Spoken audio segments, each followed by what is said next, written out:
Good evening, नमस्कार, स्वागत है आपका स्टडी IQ यूट्यूब चैनल पर। मैं वासु। हमारी चल रही थी साधारण ब्याज या फिर सिंपल इंटरेस्ट की क्लासेज। आज का जो हमारा सेशन है ये इस सीरीज का छठा सेशन है। अब तक हमने जितने भी सवाल डिस्कस किए हैं उससे आगे का पार्ट अब हम डिस्कस करेंगे। हर एग्जाम जिसके अंदर भी साधारण ब्याज आपका पार्ट होता है सबके लिए हेल्पफुल है, चाहे वो बैंक हो, SSC हो, रेलवे हो या XYZ आपका कोई भी एग्जाम। क्वेश्चंस का लेवल जैसा कि आपको पता है कि जैसे जैसे अपनी सीरीज आगे बढ़ती जाती है क्वेश्चंस का लेवल बहुत ही बेहतरीन होता जाता है। तो जो बच्चे आज ही हमारी स्ट्रीम के साथ जुड़े हैं वो ऐसा करें, मैथ्स बाई वासु सर नाम से प्लेलिस्ट है उसमें जाएं, पुराने जितने भी सेशन है एक एक करके सबको देखें, या फिर वासु स्टडी IQ नाम से टेलीग्राम का चैनल है आप उसे ज्वाइन करें। वहां पर इन जितने भी लेक्चर हुए इनकी आपको लिंक भी मिल जाएगी, प्लस में आपको PDF भी मिल जाएगी, जो नोट्स हैं वो भी आपको मिल जाएंगे, अदर जो इन्फॉर्मेशन है एग्जाम रिलेटेड सारी की सारी आपको वहां मिल जाएगी। तो चलिए फिर स्टार्ट करते हैं आज के सेशन को। क्वेश्चन नंबर 74, 73 तक अपने क्वेश्चंस हो चुके थे, तो आज स्टार्ट करते हैं 74 से। और आपको पढ़ाया किस वे में गया है कि साधारण ब्याज को साधारण ब्याज के तरीके से ना पढ़ें, इसको डील करें आप परसेंटेज की तरह।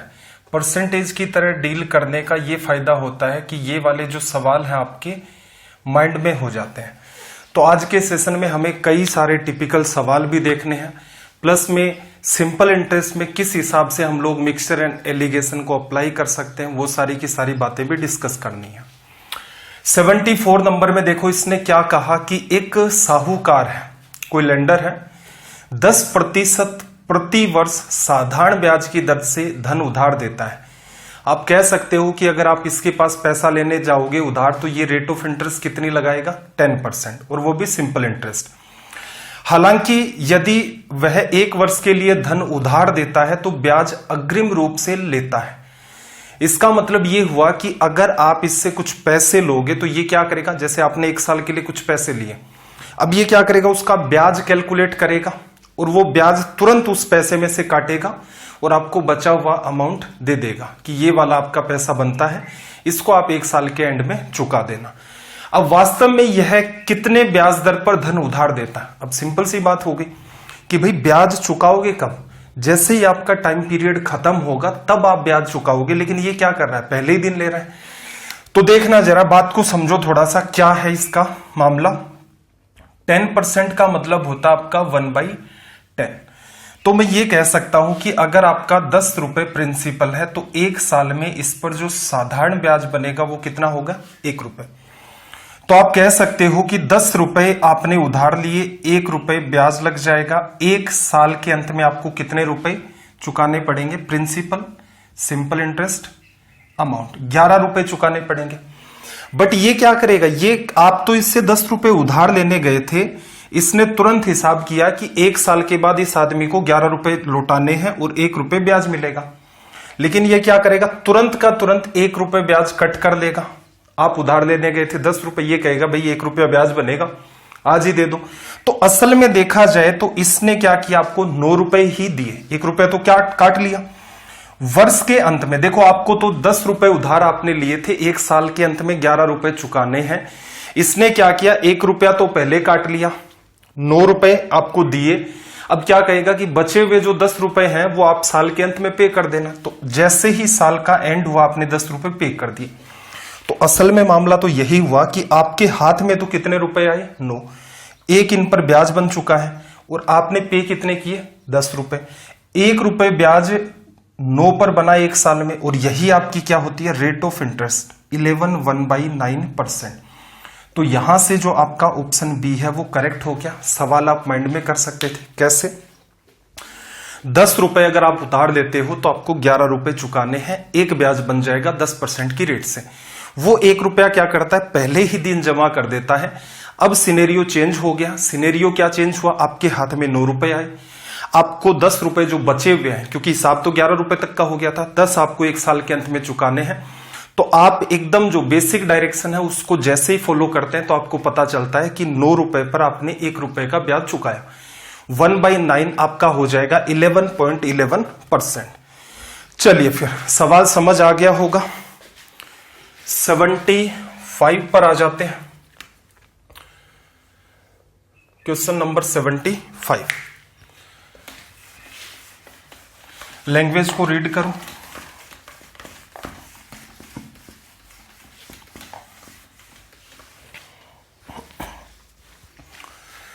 देखो, कोई धन 5% की दर से 350 रुपए हो जाता है, वह 3% की दर से 250 रुपए हो जाता है। धन व समय ज्ञात करें।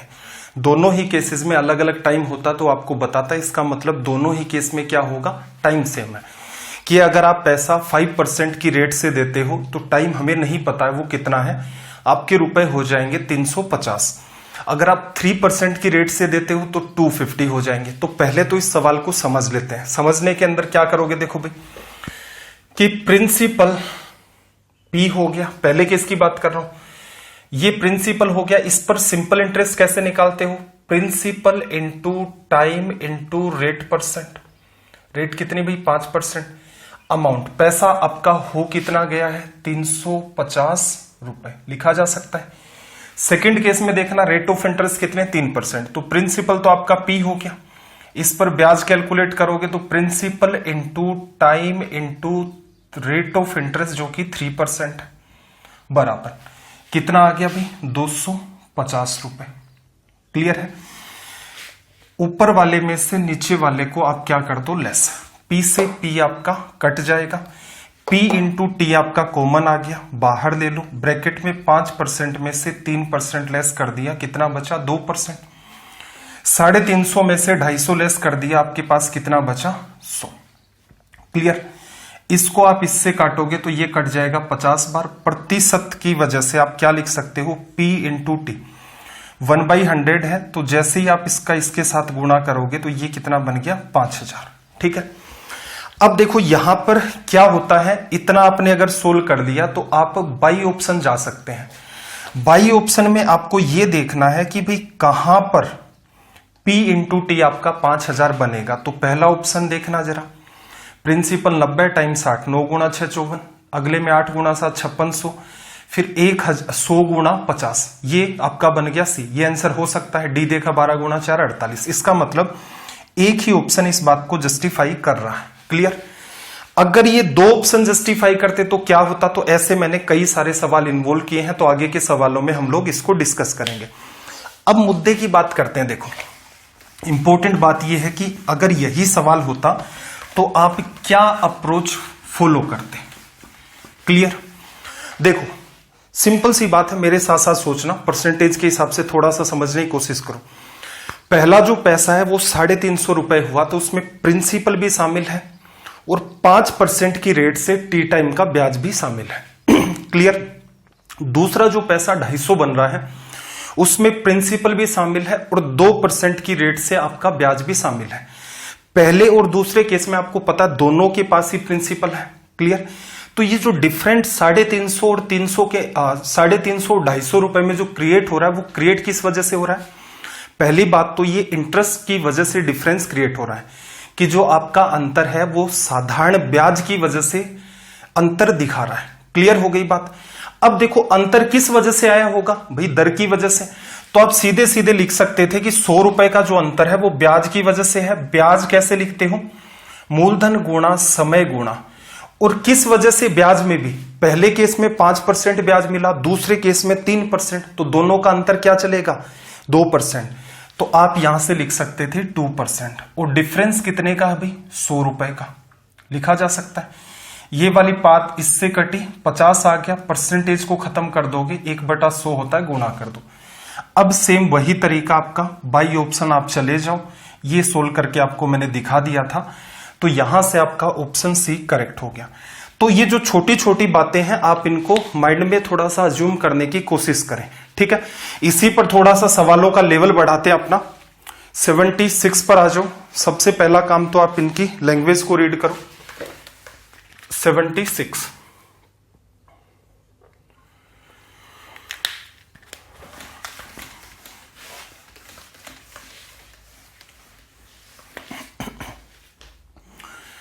देखो क्या कहा कि एक निश्चित धनराशि है, कोई सर्टेन अमाउंट है, एक निश्चित टाइम के लिए निवेश किया जाता है। वह धनराशि जब 5% वार्षिक दर से निवेश की जाती है तो 80 रुपए हो जाती है, और 2% की दर से अगर आप उसे निवेश करेंगे तो ये आपके कितनी हो जाएगी भाई, 40 रुपए हो जाएगी। आपसे पूछना क्या चाह रहा है, आपसे पूछना चाह रहा है प्रिंसिपल।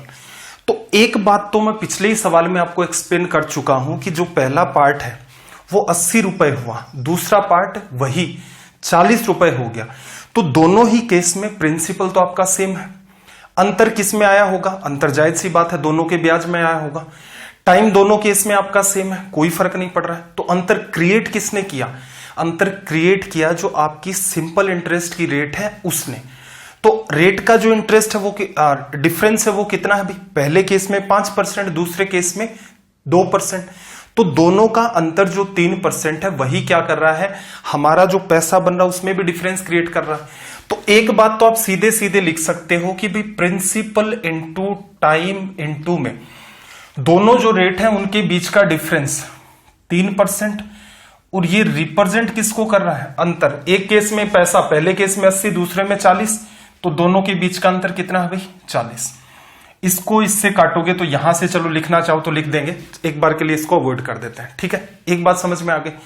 अब मुद्दा ये हो गया, हमसे तो वो क्या पूछ रहा है, प्रिंसिपल। अब यहां प्रिंसिपल और टाइम पूछता तब तो क्या करते हैं हम लोग, बाई ऑप्शन चले जाते और दिमाग लगा लेते, लेकिन यहां उसने बात नहीं बताई ये वाली। तो अब हमें क्या करना पड़ेगा, देखना जरा। आप अमाउंट 1 और अमाउंट 2 का रेशियो ले लो। कैसे लोगे भाई, पहले केस को ऑब्जर्व करना, प्रिंसिपल आपके पास P था और P का T टाइम का 5% की दर से ये ब्याज हो गया। मूलधन में साधारण ब्याज जोड़ा, कितना आया, मिश्र धन, बटा में क्या लिख दोगे। दूसरा केस, मूलधन कितना है भाई P, और इसका आपको ब्याज लिखना है किस दर से, कितनी दर चल रही है, 2%, ये लिख दिया। पहले केस में मिश्र धन कितना बना भाई, 80 रुपए, दूसरे केस में कितना बना, 40 रुपए। चलो इसको तो काट दिया, 2 से कट गया। अब देखना यहां दोनों जगह P कॉमन आके बाहर, दोनों जगह से P कॉमन आके बाहर, ये वाला मामला कट गया। अब सोल्व करने का तरीका देखो, यहां एक, यहां एक, तो ये पार्ट इस 2 से गुणा होगा, नीचे 1 है, 100 गुणा करने की नीड है नहीं वैसे, तो यहां से जो 1 है वो उधर जाएगा, तो राइट साइड में आपके पास 1 बचेगा। ये वाली बात जो सोल्व करने की है, मेरे ख्याल से मैं आपको जब से मिक्सर पढ़ा रहा हूं तब से बता रहा हूं। डिस्काउंट में भी हमने इन इक्वेशन का यूज किया था, प्रॉफिट लॉस में भी यूज किया था, कि ये जो पैटर्न होता है इसका तुरंत सॉल्यूशन एक लाइन में आप करोगे। क्लियर। अब देखना 5% गुणा T, और ये वाली बात जब आपकी इधर चली जाएगी तो ये कितना हो जाएगा भाई, T इंटू 2%, इंटू में 2, T का 4%, T का 5%, इधर आ जाएगा तो T का कितना बचा, 1% लिखा जा सकता है। तो T की वैल्यू जैसे आप परसेंटेज 1/100 लिखोगे ये इधर आ जाएगा। T की वैल्यू कितनी आ गई भाई, 100। आपको क्या चाहिए था, प्रिंसिपल, रख दो वैल्यू जरा। P इंटू में देखना जरा, यहां पर T की वैल्यू 100 रखोगे तो 100 परसेंटेज को खत्म कर देगा, तो इक्वल में क्या आ जाएगा, 40/3। ये हमारा रिजल्ट हो गया। आई होप बात समझ आ गई होगी। क्या काम करना है, एक पैटर्न तो अपना ये वाला बनता ही बनता है, कोशिश करोगे ये सीधे लिख लो। क्लियर। दूसरे केस में हम क्या करेंगे, अमाउंट का कंपैरिजन करेंगे, जिसके अंदर प्रिंसिपल दोनों ही केस में सेम है, इस वजह से कॉमन आएगा, आपस में कट जाएगा, और फिर आप जो दूसरे केस की बात निकल के आई है उसको पहले में रख दो, आपका रिजल्ट आ जाएगा। ठीक है भाई। तो जो बच्चे अभी अभी जुड़े हैं, हो सकता है उनके लिए समस्या हो। रीजन ये है कि इससे पहले हमारे 5 सेशन हो चुके हैं। बेसिक जितने भी टाइप के सवाल संभव थे शुरुआत के 3 सेशन में ही हम लोगों ने खत्म कर लिए थे, तो वहां से आप लोग देखना स्टार्ट करें। अदरवाइज समस्या यही रहेगी कि यार ये टीचर किस टाइप की बात कर रहा है, इस टाइप के सवाल है ना तो समझ आ रहे हैं। हम तो हमेशा से इनको साधारण ब्याज की तरीके से डील करते थे, यहां हम लोगों ने इनको परसेंटेज की तरह डील करना स्टार्ट कर दिया। तो आपको अगर और बच्चों से डिफरेंस क्रिएट करना है तो आप नॉलेज के बेसिस पर नहीं कर सकते, आपको स्पीड मेंटेन करनी होगी। स्पीड कब मेंटेन होगी, जब आपके कॉन्सेप्ट बड़े ही बेहतरीन टाइप के होंगे। चलिए फिर स्वतंत्र नंबर में आ जाते हैं। क्या कहा, एक ही समय अवधि में कोई धनराशि 5% के ब्याज से 2200, 8% के ब्याज पर 2320 रुपए हो जाती है। समय अवधि वो क्या है, तो आपको मैंने क्या सिखाया कि दोनों ही केस में प्रिंसिपल सेम है, दोनों ही केस में टाइम भी सेम है, ठीक है। अंतर फिर भी क्रिएट हो रहा है, तो अंतर किस में क्रिएट होता है? ब्याज में। क्लियर? और ब्याज में भी क्यों क्रिएट हुआ भाई? पहले में रेट ऑफ इंटरेस्ट 5% है, दूसरे में क्या है आपकी 8%। तो हर साल 3% का जो गैप है वही कंप्लीट टी साल के अंदर आपका गैप क्रिएट करता है। तो एक बात आप सीधे सीधे लिख सकते थे कि भी प्रिंसिपल पी है, टी साल में हर साल गैप कितना? 8 और 5 का अंतर 3% बराबर। ये किसको रिप्रेजेंट करता है भैया? आपका 2200 में से 2320 निकाल दोगे तो ये कितना आ जाएगा? 120 लिखा जा सकता है। क्लियर? दूसरे केस पर आ जाते हैं। दूसरे में क्या करोगे भाई? अमाउंट 1 और अमाउंट 2 का कंपैरिजन कर दो। हालांकि हम स्टार्ट यहां से कर सकते थे, रीजन ये है कि हमसे प्रिंसिपल तो पूछा नहीं गया है, तो टाइम आप सीधे सीधे निकाल सकते हैं। खैर हम दोनों ही बातें इस सवाल में देख लेंगे। देखना जरा, आप क्या करो, अमाउंट पहले केस में प्रिंसिपल आपका क्या है? पी। अब प्रिंसिपल में सिंपल इंटरेस्ट ऐड करोगे तो प्रिंसिपल इंटू टाइम इंटू में रेट ऑफ इंटरेस्ट हमारी कितनी? 5%। दूसरे केस में अमाउंट कितना है भाई? प्रिंसिपल मूलधन हो गया, साधारण ब्याज क्या है? मूलधन गुणा समय गुणा दर 8% लिखा जा सकता है। इक्वल में देखना जरा, यहां पर कितना हो गया? 2200 और यहां पर कितना हो गया? 2320। असल में ये जो सिर्फ यही सवाल था जिसमें टाइम पूछता है तो ऊपर वाले की नीड नहीं थी। मैं आपको दोनों ही चीजें फिर से निकाल के बता रहा हूं। देखो प्रिंसिपल कॉमन आ गया, ऊपर से नीचे कट गया। कॉमन लेके कटा है, सीधे नहीं कटा है। देखो यहां कॉमन लिया, पी बाहर, यहां भी पी बाहर। अब सोल्व करने की अप्रोच थोड़ी सी आपको सुधारनी पड़ेगी। क्या करोगे भाई? देखो ये 232 इस एक से गुणा होगा और ये वाला एक 220 से गुणा होगा। तो 232 में से 220 को लेस करोगे तो आपके पास क्या बचेगा? लेफ्ट साइड में 12। ये आपको सुधार करना है, वैसे नहीं करना कि पहली स्टेप में इनको गुणा करके लिख रहे हो फिर इनको सोल्व कर रहे हो। क्लियर? अब राइट साइड की बात करें तो ये t इंटू 8%, इससे आपका गुणा होगा। t और परसेंटेज को मैं कॉमन ले लेता हूं, ब्रैकेट में देखना 8 0 हो गया, 8 गुणा 2 16, 8 गुणा 2 16 और 1 17। क्लियर? 232 को 5 से गुणा करोगे, टी परसेंट है उधर जाएगा, टी परसेंट आपका कॉमन आ गया। यहां से आप माइनस करोगे तो गुणा कर दो भाई, 5 गुणा 2 आपका 10। क्लियर? 5 गुणा 3 15 और एक आपका 16, 5 गुणा 10 और एक आपका 11 लिखा जा सकता है। अब यहां से अगली बात को आप सोल्व करना कि आपका रिजल्ट क्या रहता है। देखना 1760 में से 1160 कर दो, 60 कट गया, 1700 में से 1100 चला गया, आपके पास कितना बचा भाई? यहां से 600। परसेंटेज 2 जीरो खत्म कर देगा तो यहां बचा है 6, 6 का डिवीजन कर दिया 2। तो एग्जाम के हिसाब से तो आप इतनी सी दूर में इस सवाल का सॉल्यूशन कर सकते थे। मान लो वो आपसे प्रिंसिपल पूछता जैसा कि पिछले सवाल में था, तो ये वाली बात कंपलसरी हो जाती है। क्या करते? टी की वैल्यू उठा करके यहां रख देते, तो ये 6% होता। परसेंट 6 को काट दो पहले, तो यहां से 20 आ गया, परसेंटेज की जगह से गुणा 100 कर दोगे, उधर से रिजल्ट आ जाएगा।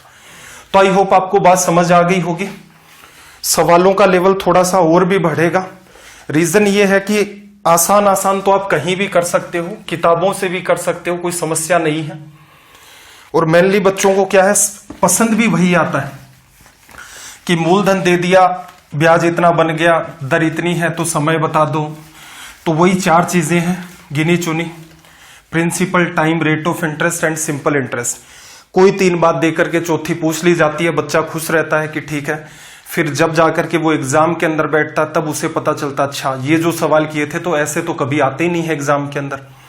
तो हर एग्जाम ने अपना लेवल बूस्ट कर दिया है, तो इस वजह से आपको ये सवाल स्किप नहीं करने। आज नहीं तो कल तो करोगे ही करोगे। अगर आज आपको टिपिकल लगते हैं और आपका सपना ये है कि भाई मैं जैसे मान लो इंस्पेक्टर बनना चाहूं, क्लियर, तो आपको इन सवालों से गो थ्रू होना पड़ेगा। चाहो तो आज गो थ्रू हो जाओ, या हो सकता है कि भाई जिस दिन मेंस के अंदर बैठोगे, जब फिर प्रॉब्लम्स को फेस करोगे तब समझ में आएगा अच्छा ये वाली भी चीजें होती हैं। और वो जो पुराना रटाया ढर्रा होता है, एक ट्रेडिशनल अप्रोच होती है, उसके थ्रू करोगे तो वैसे ही आपका टाइम किल हो जाएगा। चलिए भाई सवाल नंबर 78 पर आ जाते हैं, बातें कम करते हैं क्योंकि सवाल ज्यादा है लेवल के हैं। मतलब 475 रुपए की धनराशि का साधारण ब्याज 95 रुपए बढ़ जाता है जब ब्याज की दर 5% वार्षिक बढ़ाई जाती है। समय ज्ञात करें। इससे नकली क्या सवाल होगा भाई, 475 रुपए क्या हो गया मूलधन। क्लियर। टी टाइम तक मान लो उधार दे दिया। अब इसने क्या कहा कि जो ब्याज है वो 95 रुपए आपका बढ़ गया। रेट ऑफ इंटरेस्ट कितनी बढ़ाई 5%। तो जायज सी बात है भाई, ये जो 5% है हर साल 5% बढ़ेगा, इसी वजह से तो ये सीन क्रिएट हुआ है। तो मूलधन गुणा समय गुणा अंतर कितना 5% का, और इसकी वजह से ब्याज में अंतर कितने का आया 95 रुपए का। इसको कर लेते हैं भाई 100। देखना जरा सीधे सीधे कोई बात कट रही है क्या। 95 को इससे काटोगे, देखना 90 गुणा 5 450, तो ये कितनी बार कट गया 5 बार। 5 गुणा 5 25, ये 1/100 नीचे 4 आ गया, ये t/4 = 1। इसको राइट साइड में भेज दो, ये हमारा रिजल्ट हो गया। ठीक है, ये तो बहुत ही बेसिक सा सवाल था। 79 को रीड करना जरा, लैंग्वेज काफी बड़ी है इस सवाल के। Question number 79।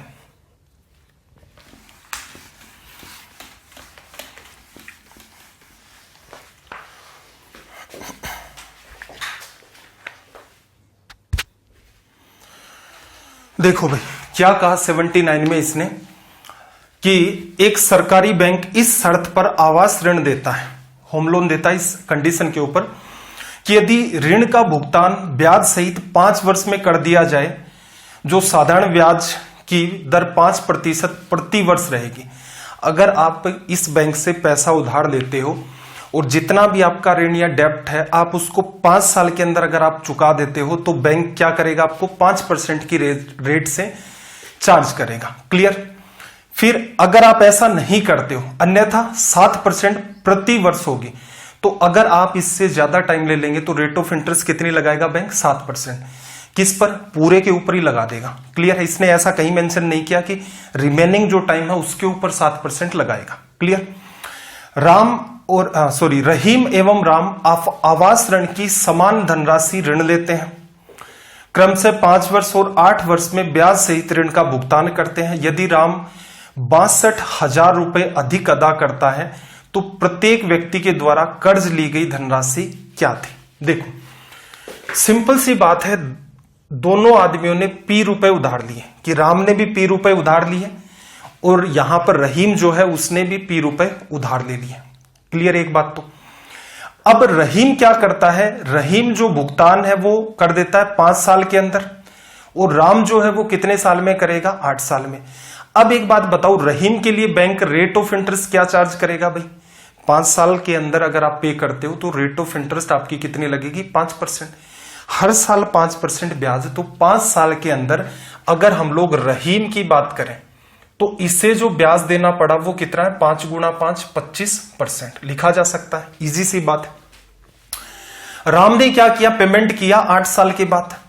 तो इसके लिए बैंक जैसा कह रहा था कि 5 साल से अगर आपने ज्यादा टाइम में पे किया तो आपको रेट ऑफ इंटरेस्ट पे करनी पड़ेगी 7%। तो 8 साल में पेमेंट किया है तो बैंक क्या करेगा, 8 के 8 साल पर 7% की रेट से ब्याज लगाएगा। हर साल 7% आपका ब्याज चलेगा। तो 8 साल में राम को जो पेमेंट करना पड़ेगा इंटरेस्ट का वो कितना होगा, 8 गुणा 7 56%। क्लियर। अब देखना दोनों लोग पैसा चुकाते हैं, राम ने भी P पैसा उधार लिया, रहीम ने भी P रुपए उधार लिए। क्लियर। दोनों का जो प्रिंसिपल था वो सेम था। इसने कुछ, राम ने कुछ पेमेंट किया किसमें, सिंपल इंटरेस्ट में, रहीम ने भी कुछ पेमेंट किया सिंपल इंटरेस्ट में। तो इन दोनों का जो अमाउंट बन रहा है प्रिंसिपल की वजह से अंतर नहीं क्रिएट हो रहा। आपको सिर्फ साफ साफ दिख रहा है कि दोनों का प्रिंसिपल तो क्या है सेम। अंतर किसका क्रिएट हो रहा है, सिंपल इंटरेस्ट का। और सिंपल इंटरेस्ट का अगर हम लोग अंतर देखें यहां पर, तो इसने 56% पे किया, इसने 25% पे किया। दोनों का अगर आप अंतर देखोगे तो कितना आएगा 31%। तो प्रिंसिपल का 31% अंतर हो गया। और वैसे देखा जाए तो इसने क्या कहा, राम 62,000 रुपए एक्स्ट्रा पे करता है। तो आप कह सकते हो कि प्रिंसिपल का ये जो अंतर था यही किसको रिप्रेजेंट कर रहा था, 62,000। 31 को इससे काट दिया आपने 2 बार। तो देखना जरा, प्रिंसिपल बराबर ये 1/100 है, मल्टीप्लाई में चला जाएगा तो 2, 3 जीरो इसके पास ऑलरेडी थे, 2 जीरो आप और लगा दोगे तो ये कितना बन गया भाई आपका 2 लाख रुपए। तो राम ने भी 2 लाख रुपए उधार लिए थे और यहां से रहीम ने भी 2 लाख रुपए उधार लिए थे। तो सिंपल सी अप्रोच है, आप चीजों को क्या है माइंड में थोड़ा सा अज्यूम करो परसेंटेज के हिसाब से, जिससे कि हमारा मामला आसान हो जाए और हम तुरंत के तुरंत इन क्वेश्चंस को डील कर दे जाए। 80 नंबर पर आ जाओ। सबसे पहला काम लैंग्वेज को रीड करो भाई, और अगर आपको ये चीजें पढ़ाई हुई ठीक लग रही हैं तो एक तो जो सेशन अपना चल रहा है उसको जल्दी से लाइक कर दो और इनको क्लास खत्म होने के बाद इनको शेयर किया करो। 80 में देखना क्या कहा कि एक व्यक्ति ने 10% प्रति वर्ष साधारण ब्याज की दर से एक बैंक में 30,000 रुपए 5 वर्षों के लिए जमा कर दिए। ठीक है, उसे अपनी बेटी की शादी के लिए सारी रकम 3 वर्ष बाद निकालनी पड़ी एवं उसने 5 वर्ष पश्चात मिलने वाली कुल धनराशि से 7,800 रुपए कम प्राप्त किए। उसके अपरिपक्व निकासी के लिए बैंक ने प्रति वर्ष किस दर पर साधारण ब्याज अदा किया। देखो सिंपल सी बात है, कोई आदमी था 30,000 रुपए बैंक में डाल दिए, क्लियर है। मान लो कोई एफडी वगैरह होगी, क्लियर, कितने साल के लिए, 5 साल के लिए, कि भाई बैंक को 30,000 रुपए दिए और कहा कि मैं इनको 5 साल के बाद आप लोगों से लूंगा। तो बैंक क्या करता है, फिक्स डिपॉजिट के अंदर इंटरेस्ट ज्यादा देता है, क्योंकि बैंक एकदम सेफ हो जाता है कि ये पैसा है आरबीआई को हम लोग दिखाएंगे, वहां से कहीं दूसरी जगह हम लोग आरबीआई से लोन वगैरह उठा करके मार्केट में और पैसा इन्वेस्ट कर देंगे। चलो, एक तो सिंपल सी बात हो गई कि भाई 30,000 रुपए जमा कर दिए, बैंक हर साल 10% ब्याज देगा, 5 साल में 50% ब्याज दे देगा, तो 30,000 का जो 50% है वो कितना होगा, 15,000।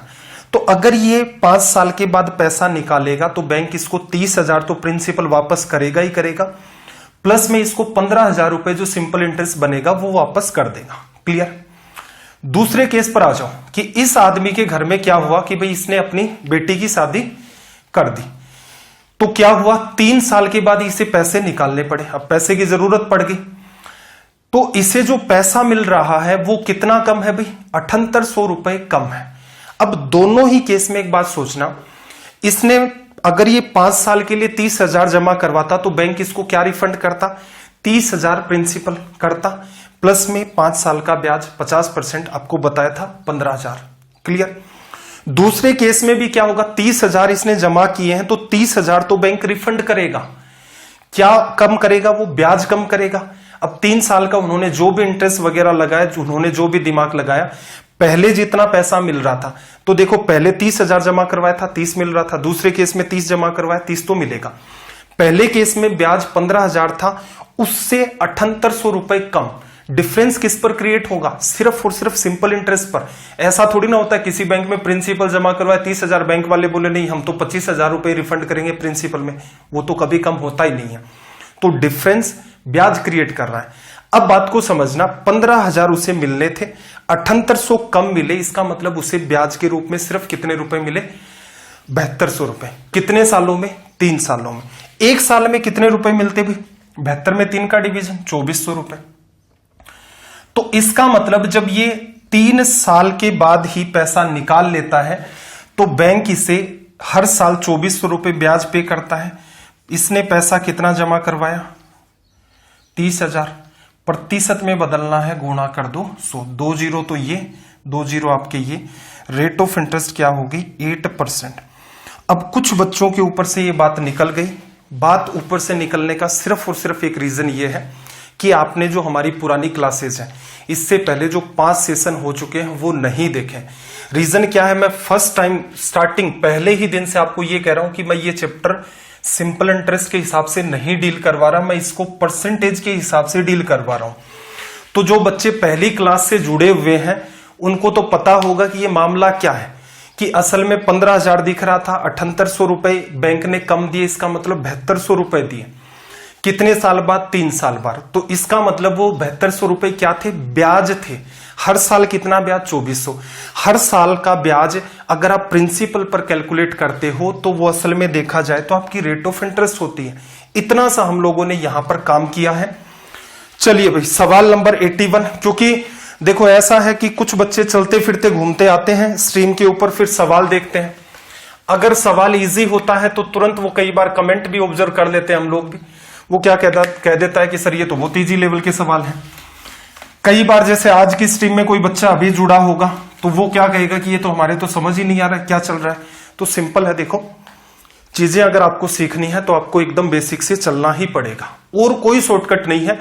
ऐसी कोई भी स्कीम नहीं है कि आपको ये कह दें कि भाई ये वाले पार्ट तो छोड़ दो, आपको इतना आता है यहां से हम लोग स्टार्ट कर देते हैं। ऐसा कभी नहीं होगा, आपको एकदम स्टार्टिंग से जाना पड़ेगा तभी आपकी बात बनेगी। चलिए भाई 81 पर आ जाते हैं। 81 में क्या कहा, मूलधन और मिश्र धन के बीच का अनुपात t सालों के बाद 3:4 हो जाता है और 3 अधिक साल के बाद, कहने का मतलब पहले केस में अगर t साल है तो अगले केस में कितने t+3 year, then this ratio will be 5:7। तो what will be the value of t, t की हमें वैल्यू फाइंड करनी है। तो आप अज्यूम क्या कर लो भाई, प्रिंसिपल पहले केस में आपका अमाउंट 1 और दूसरे केस में आपका अमाउंट 2, यही तो करते हैं हम लोग। अब ऑब्जर्व करना, पहले साल क्या हुआ, 3 रुपए थे, सॉरी पहले केस में क्या था 3 रुपए थे, वो कितने हो गए 4 हो गए, कितने सालों में t सालों में। चलो सेकंड केस में क्या कह रहा है भाई, यही अनुपात 5:7 हो जाता, प्रिंसिपल 5 लोगे तो यहां से पैसा कितना हो जाएगा 7, क्लियर, 3 ज्यादा साल। अब एक बात बताओ, अगर आप इसको आसान भाषा में समझना चाहते हैं तो आपको भी पता है एक ही पैसे की बात की जा रही है तो इन दोनों को इक्वल कर दो। इक्वल करने का क्या तरीका होगा भी, 3 और 5 का एलसीएम 15, तो ऊपर वाली लाइन को 5 से गुणा कर दोगे तो ये क्या बनेगा 15 रुपए। 5 से इसको भी करना पड़ेगा क्योंकि 3:4 मेंटेन करना है, तो ये 20 हो गया। नीचे वाले को 3 से गुणा करोगे, प्रिंसिपल 15 बन गया, 3 से करोगे ये कितना हो गया आपका 21। यहां तक बात लिख दी। अब बात को ऑब्जर्व करना, 15 रुपए से 20 रुपए कितने साल में हो रहा है टी ईयर में। फिर देखना जरा आगे कितने साल, 1 रुपए का आपको ब्याज मिल रहा है, कितने साल में मिल रहा है भाई 3 साल में, क्लियर। यहां ब्याज आपको दिख रहा होगा कितने रुपए का है 5 रुपए का। अब सिंपल सी बात ऑब्जर्व करना, साधारण ब्याज क्या होता है, हर साल ही आपको बराबर मिलता है। 1 रुपए ब्याज 3 साल में मिला, आप रुपए से सालों में जा रहे हो तो किससे गुणा कर रहे हो 3 से।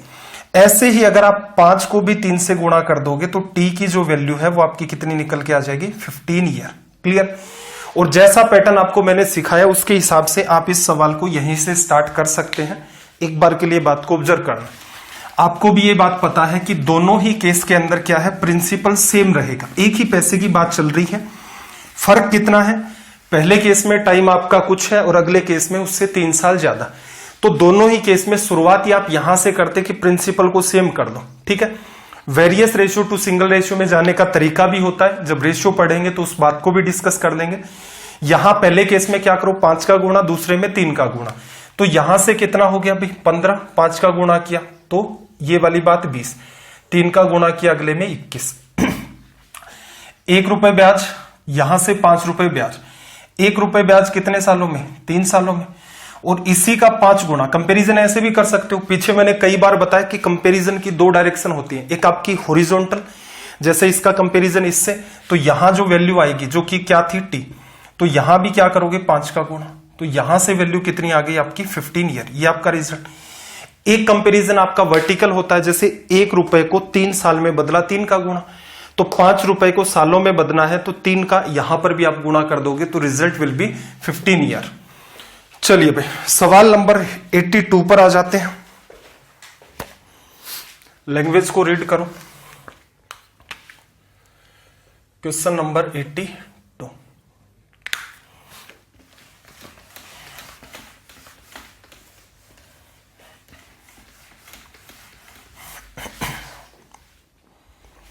देखना क्या कहा, मोहन ने 5,650 रुपए की राशि 3.5 वर्षों के लिए साधारण ब्याज की एक निश्चित दर से उधार दी। समय समाप्ति पर उसे 6,441 रुपए की धनराशि मिली। यदि वह ब्याज की दर बढ़ाता तो उसे 8,418.50 रुपए मिलते, तब उसके द्वारा बढ़ाई गई ब्याज की दर क्या होगी। देखो सिंपल सा कॉन्सेप्ट होता है, साधारण ब्याज में क्या, जैसे जैसे आप रेट ऑफ इंटरेस्ट बढ़ाते हो हर साल पर उतना ही फर्क आना आपका स्टार्ट हो जाता है, क्लियर। अब एक बात ऑब्जर्व करना, चलो इसने 5,650 रुपए तो दिए 3.5 साल के लिए, अब उसे पैसे कितने मिल रहे हैं भाई? 6,441 रुपए। पहले केस में उसे कितने मिले? 6,441। दूसरे केस के अंदर अगर वो रेट ऑफ इंटरेस्ट बढ़ा देता तो उसे कितने रुपए मिलते? 8,418.50। अब आपको भी पता है 6,441 में प्रिंसिपल जो आपका 5650 है वो शामिल है, प्लस 3.5 साल का ब्याज शामिल है। जब उसे 8,418.50 मिलते हैं तो उसमें 5650 आपका प्रिंसिपल भी शामिल है, रेट उसने बढ़ा दी, इसकी वजह से उसको ब्याज एक्स्ट्रा मिला।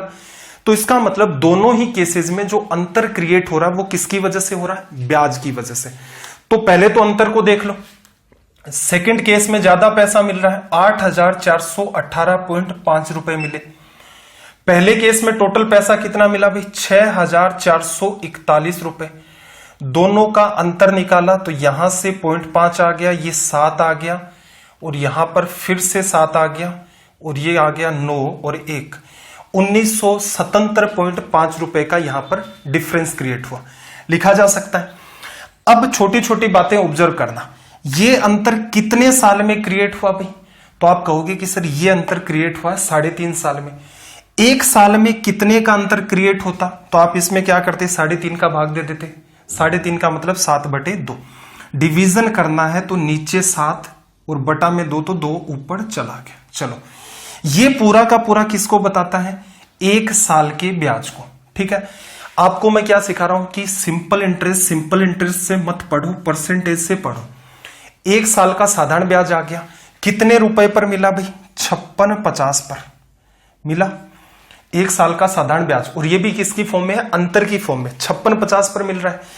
ये ब्याज हो गया, ये प्रिंसिपल हो गया, प्रतिशत में बदलना है गुणा 100। तो जैसे ही आप एक साल का ब्याज परसेंटेज में कैलकुलेट कर लेते हो तो आपको भी पता है वही आपकी रेट ऑफ इंटरेस्ट होती है।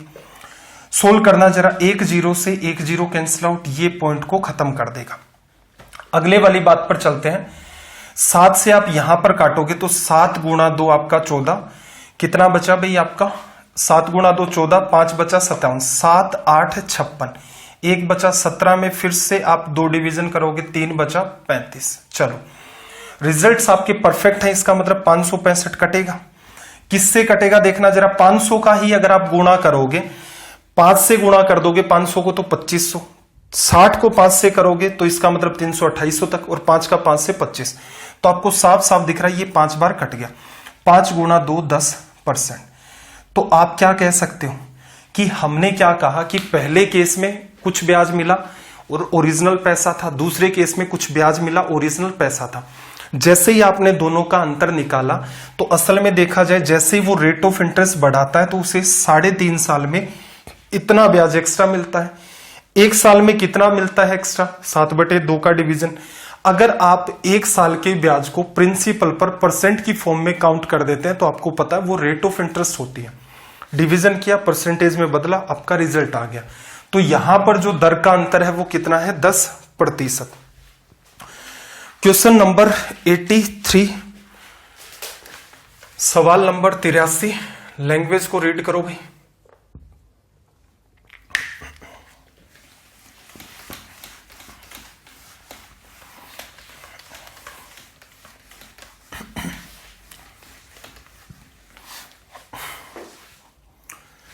देखना जरा, ए ने बी और सी से कुल 1200 रुपए के 2 ऋण लिए। ये क्या करता है? बी से भी कुछ पैसे उधार देता है, सी से भी, और दोनों मिलाकर के 1200 रुपए। बी ने 14% की रेट से साधारण ब्याज लिया है, सी ने 15% की रेट से। ए द्वारा 1 वर्ष में दिया गया कुल ब्याज 172 रुपए है, तो ए ने कितने रुपए लिए? अब देखो ये सवाल मिक्सर के तरीके से, कैसे?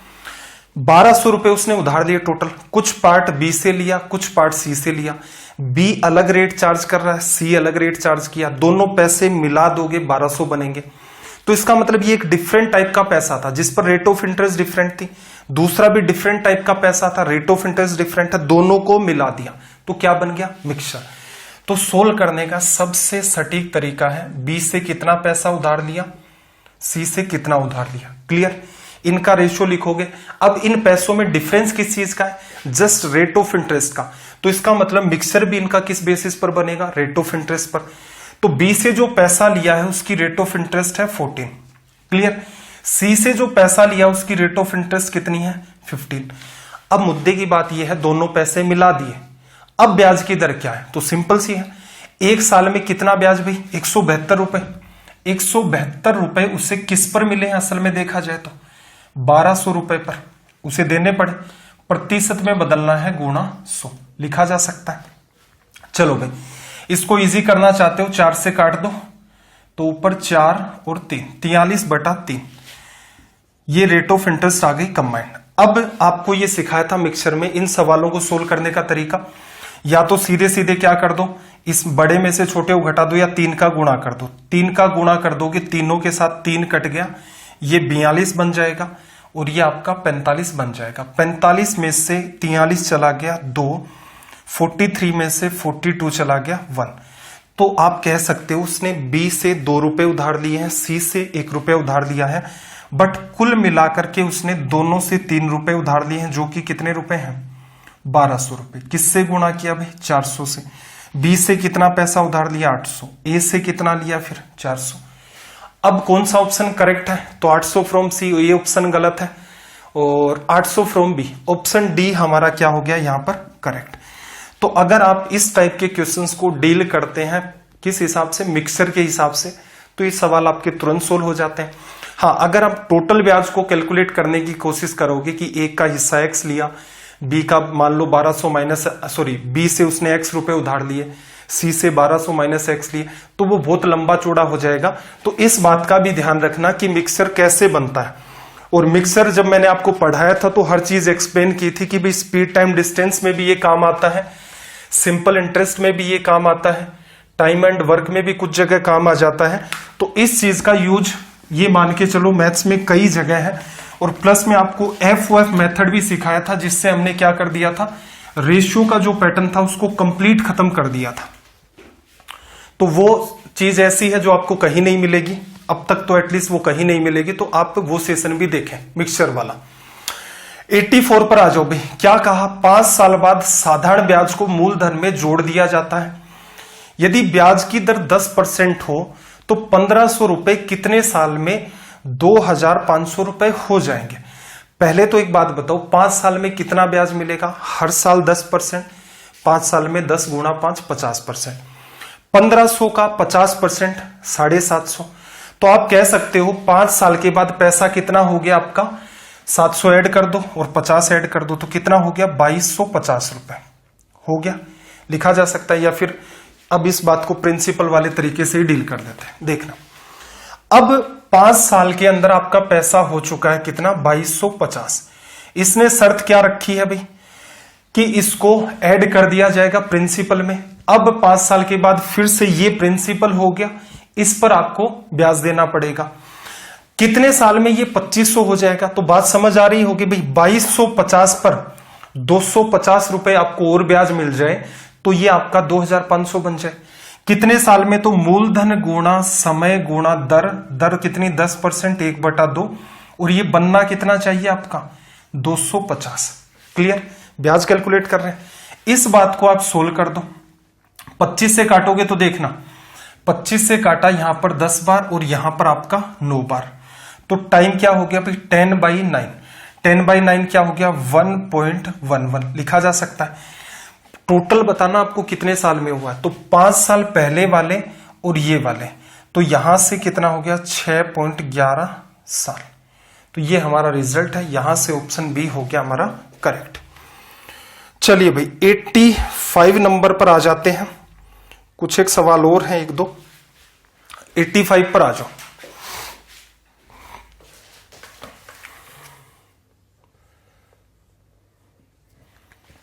Question number 85।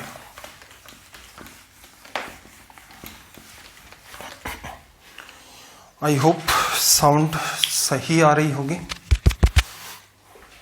देखना, 85 में क्या कहा कि 10,500 रुपए की राशि प्रति वर्ष साधारण ब्याज की किसी निश्चित दर पर 3/4/5 वर्षों में बढ़कर के 13,825 हो जाती है। यदि ब्याज की दर को दुगुना कर दिया जाए और उसी राशि का 5 वर्ष के लिए साधारण ब्याज कितना होगा? एक बहुत ही कॉमन सी आप बात बताना, 10,500 रुपए कितने हो गए भाई? 13,825 रुपए। ब्याज कितना मिला? तो 13,825 में से 10,500 लेस कर दो। अगर आप 10,000 लेस करोगे तो 3,825 बचेगा। 500 भी आप लेस कर दो तो आपके पास 3,325 रुपए क्या बचा? साधारण ब्याज। कितने साल का भाई? 3,325 रुपए साधारण ब्याज। कितने साल का? 3 सही 4/5 साल। 1 साल का अगर मैं ब्याज निकालना चाहूं तो जितने भी साल हैं उनका डिवीजन कर दे। तो यहां से 5 गुणा 3 15 4 19। तो आप कह सकते हो यहां पर डिवीजन करना पड़ेगा आपको 19/5 का। 5 ऊपर चला जाएगा। ये वाली जो बात है ये किसको बताती है? 10,500 पर 1 साल का ब्याज। क्लियर? अब इसने शर्त क्या रखी कि पहली जो दर थी उसको जस्ट डबल कर दे। जैसे ही आप रेट को डबल करेंगे तो पहले जितना आपको 1 साल में ब्याज मिलता था उसका अब क्या होगा? जस्ट डबल मिलना स्टार्ट हो जाएगा। क्लियर? तो अब के केस में आप कह सकते हो अब जो आपको ब्याज मिल रहा है 1 ईयर में वो कितना है? ये वाला। इसको सोल्व करते इसने क्या कहा? 5 साल का साधारण ब्याज कितना है? तो 1 साल का तो ये हो ही गया। 5 से इसको कर दो गुणा। चलो भाई सोल्व करते हैं। 19 से एक बार कितना बचा भाई आपके पास? 14 बच गया। 142। तो 19 5 95, 19 गुणा 6 114 और फिर यहां से 133। 19 7 133 लिखा जा सकता है। कितना बचा भाई? 142 में से आप लेस करोगे तो आपके पास क्या बच गया? 11। 115। 1 मिनट, क्या गड़बड़ कर दी भाई हमने? 19 का डिवीजन एक बार कर दिया। 14 बचा 142। 19 को आप 7 से करोगे तो यहां से 133 आ गया आपके पास 9 बचा। 19 5 95। क्लियर है भाई? टेबल आप याद कर लो, आपके लिए ज्यादा इंपॉर्टेंट है। ये तो 10 बन गया, इसकी वजह से 0 लग गया। एक 0 लग चुका है। 5 का गुणा कर दिया। 5 गुणा 5 25। 17 गुणा 5 85 86 87। तो इसका मतलब अब जो ब्याज मिलेगा वो कितना होगा? 8,750 लिखा जा सकता है। सीधे सीधे आपका रिजल्ट आएगा। चलो भाई चीजें क्या है? अर्थमेटिक अगर आप कंप्लीट देखोगे तो सारा का सारा कॉमन सेंस है। मेरे ख्याल से हमने जितने भी सेशन डिस्कस किए हैं कहीं पर भी मैंने आपको ये नहीं कहा कि आप ये वाला तो फॉर्मूला याद रख लो, इस टाइप से इन सवालों की ट्रिक रट लो। रीजन क्या है? ट्रिक जैसी कोई चीज काम नहीं आती। हो सकता है मान लो कोई कांस्टेबल वगैरह की एग्जाम दे रहे हैं आप, तो उसमें लिमिटेड सा पैटर्न होता है, लिमिटेड टाइप के सवाल आते हैं। बट अगर आपका सपना इंस्पेक्टर बनना, बैंक पीओ बनना है तो आप इन सारी चीजों को भूल जाओ कि आपको एग्जाम में जो ट्रिक आपने सीख रखी है वो कहीं काम आएगी। रीजन पेपर कैलकुलेटिव भी आता है, पेपर कॉन्सेप्चुअल भी आता है। तो आपको चीजें कॉमन सेंस में लानी पड़ेगी और वो तरीके आपको ढूंढने पड़ेंगे जिनमें आपकी माइंड कैलकुलेशन ज्यादा इन्वॉल्व होती है। तभी जाकर के आप टाइम बचा पाते हैं। और आपको फाइनली अगर सीजीएल में देखा जाए तो एक स्टूडेंट जो इन करता है, एक आउट करता है, मुश्किल से 10 से 15 क्वेश्चन का ही डिफरेंस क्रिएट कर देता है। ठीक? तो ये आपको छोटे छोटे सुधार हैं, ये करने हैं। 86 पर आ जाओ।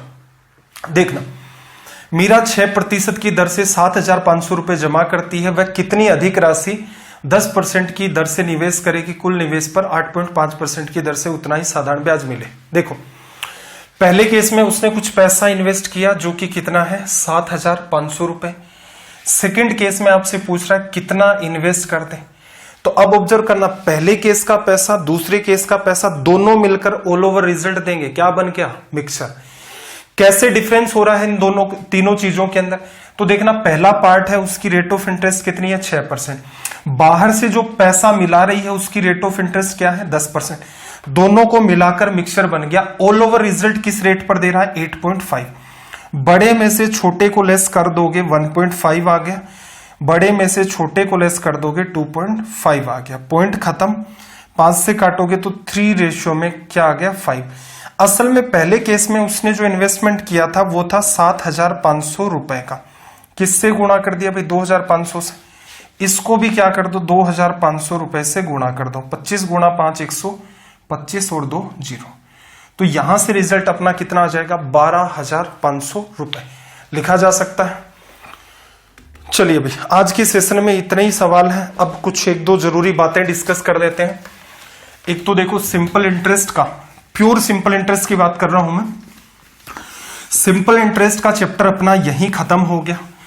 अब ऐसा नहीं है कि सिंपल इंटरेस्ट के सवाल और नहीं बनते हैं बिल्कुल, लेकिन कंपाउंड इंटरेस्ट के साथ अटैच होकर के वो सवाल बनेंगे।